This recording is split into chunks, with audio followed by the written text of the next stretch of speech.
Now, continuing on. In chapter 7, I asked, what is the point of the riddle? For the character and for the writer. How is a raven like a writing desk? I am fairly sure that Lewis Carroll did not mean for it to have an answer. But if you notice, all the Hatter's madness is completely in his favor, even as he's trapped in the party, because this tea time he's trapped in someone else's house with someone else's food. And he seems to be the leader, and quite a rude one at that. Not even the March Hare is treated nicely by him, even if it's his house. So, I'll argue the point of the riddle is to distract Alice, as she had just sort of scolded him, and he was in complete shock of the fact. And this was his way of whistling out of it. Chapter 8. What do you think of the Queen? And does anything about her remind you of something?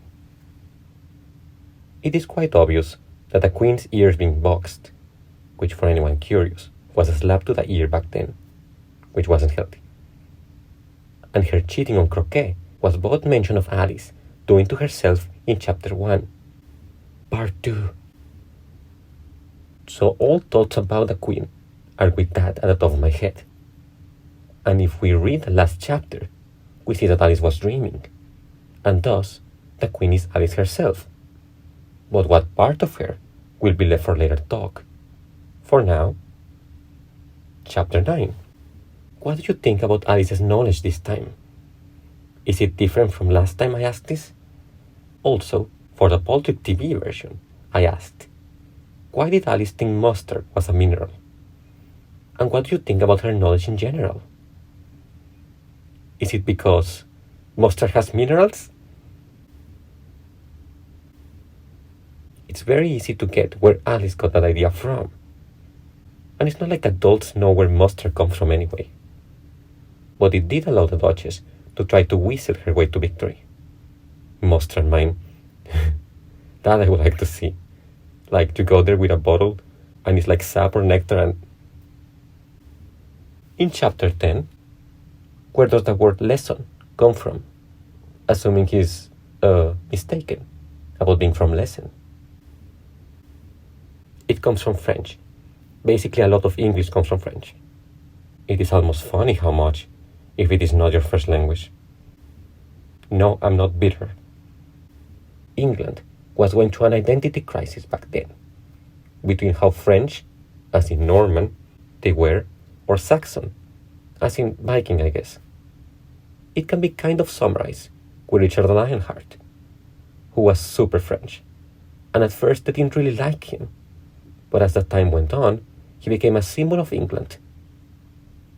Another example is William the Conqueror.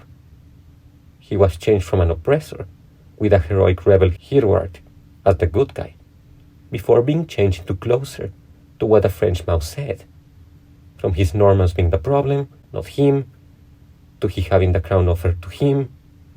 What was my question again? Oh yes, lesson. Comes from French and Latin. Chapter 11. Why are the jurors writing on slates? As you might guess, that was cheaper back then. But the reason I ask this is also because it links the trial and trials back then in general to school. Alice would write on a slate while in the classroom, and if a classmate had a squeaky pen, it would be very annoying. Also, the two most important things to do in class back then, the things that would give or deduct grades, were presenting, as in talking in front of class, and memorization with the help of the slate, which is shockingly similar with this trial, and the vague notion of lunchtime ever coming. Chapter 12. What do you think is my point with all these questions? Why do I think it's one of the less talked about hidden meanings from this book? Or, other option, now I ask, what do you think is my point with all this?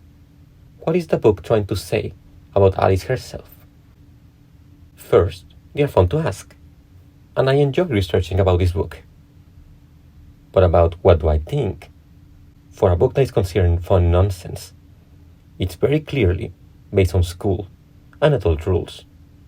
The book clearly remembers every scene and follows a logical sequence. Even the logical parts seem to be more of the writer being annoyed at the school system back then. Also, if you think the portrayal the royals is mean, remember that you can argue Carroll has more English royal blood in him than his own queen, who was more German, turning at least with George II.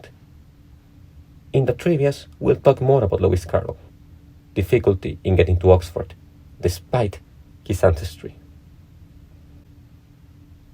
So, this was fun and tiring, but we still have that trivia to go through. Bear with me, and these hints about what I think the book is really about will be clear. But for now, very much thanks for listening, and for supporting with your viewing this new idea of mine. I'm so excited. I'm very grateful and heartwarmed by you all. Thank you.